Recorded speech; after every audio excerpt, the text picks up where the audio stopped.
पालक बंधू भगिनी आणि विद्यार्थी बालमित्रांनो, साने गुरुजी कथामालेमध्ये आपणा सर्वांचं हार्दिक स्वागत करते। आज रात्र 31वी लाडघरचे तामस तीर्थ।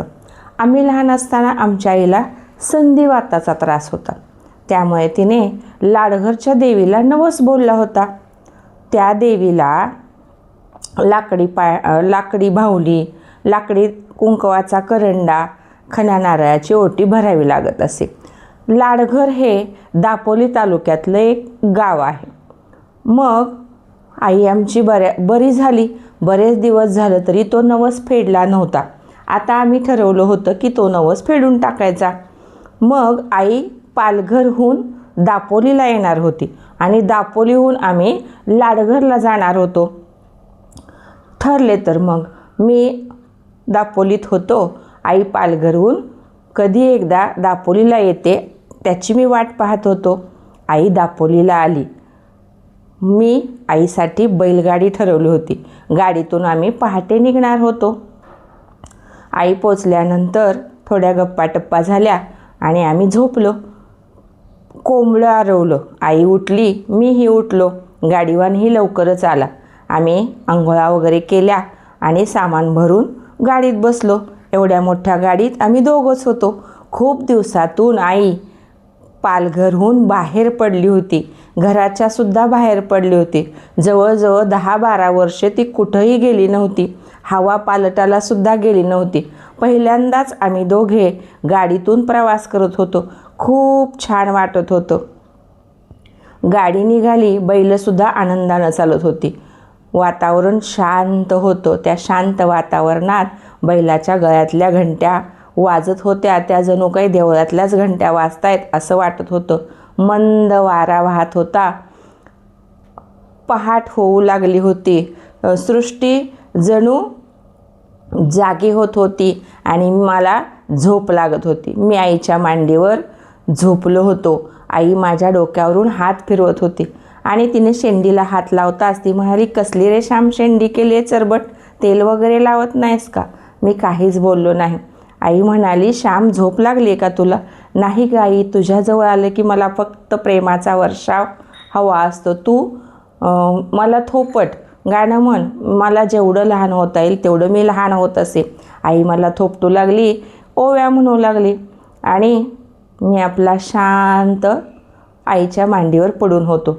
बाजूनी घनदाट जंगल होते। नारळ, आंबे, जांभळी अशी झाडं बाजूने दुतर्फा झाडं होती आणि त्यातून आमची गाडी चालली होती। मी मात्र मनामध्ये स्वप्नांचे मनोरे रचत होतो। मी असं म्हणत होतो की मी मोठा होईन, खूप शिकेन, आईला सुख देईन, आईला सुखाच्या स्वर्गात ठेवीन, असे मनोरे मी रचत होतो। पुन्हा एकदा आई म्हटली, श्याम झोप लागली काय, काहीच बोलत नाहीस?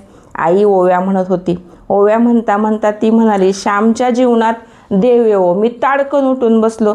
का रे श्याम, झोप लागत नाही का? का कंटाळलायस तू?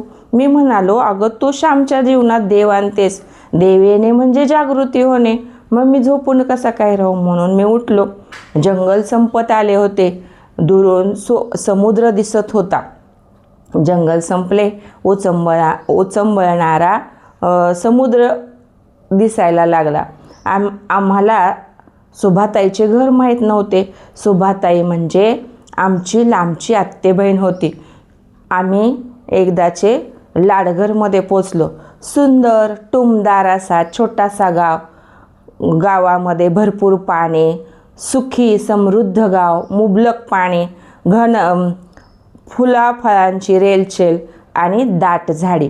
प्रत्येक घर आणि घराजवळ भरपूर झाडांचं आगार असं ते गाव दिसत होतं।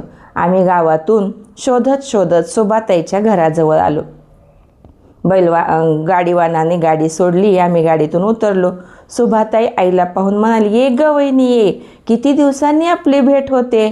दोघी एकमेकींच्या गळ्यात पडल्या।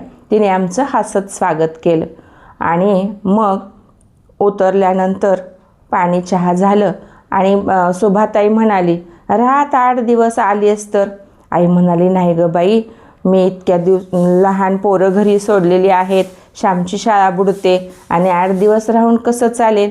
गाठी भेटी इतक्या वर्षांनी पडल्या तेच खूप झालं. मग असं कर वहिनी, तू आता समुद्रावर जाऊन ये. आम्ही कपडे घेतले आणि निघालो. तिचे यजमानही आमच्याबरोबर आले. आम्ही गाडीत बसलो. गाडी जोरात चालू होती. समुद्रावर जाऊन पोचलो. समुद्र मी डोळ्यात टिपून घेत होतो.